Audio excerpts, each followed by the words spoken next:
Special 7 days ન્યૂઝમાં આપનું સ્વાગત છે। વડોદરામાં મોટી કાર્યવાહી।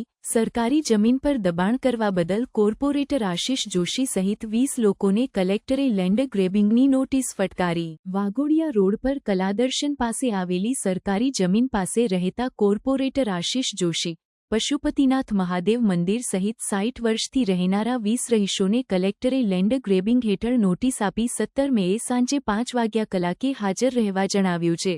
કલાદર્શન પાસે આવેલી 1134 ચોમી સરકારી જમીનમાં 60 વર્ષથી મકાનો બાંધીને લોકો રહે છે।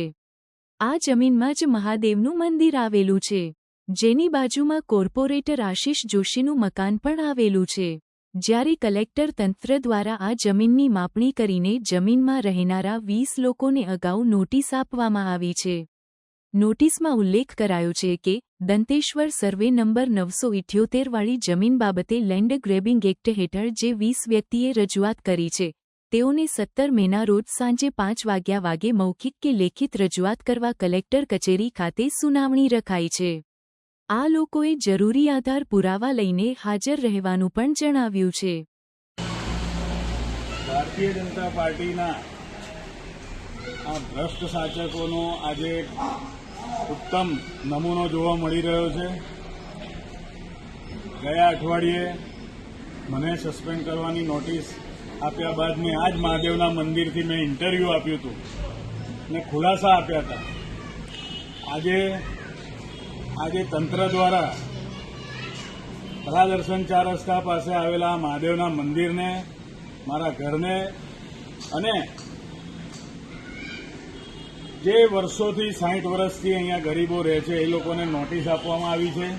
આપ જોઈ શકો છો કે કઈ રીતે આ તંત્ર કામ કરી રહ્યું છે।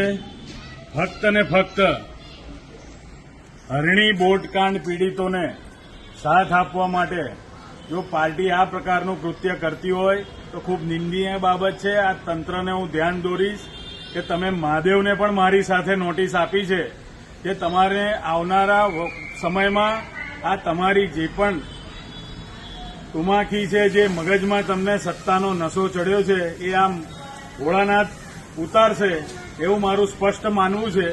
તમે ભલે આજે સત્તા તમારી પાસે હોય, પણ તમે આજે આ બોટકાંડ પીડિતોને ન્યાય અપાવવાની ઝુંબેશમાં મારી સાથે તમે મહાદેવને પણ નોટિસ આપી છે। એ ખૂબ જ આવનારા દિવસમાં ભોળાનાથ મહાદેવ આ તંત્રને અને અધિકારીઓને અને આ શહેરની નેતાગીરીને સદબુદ્ધિ આપે।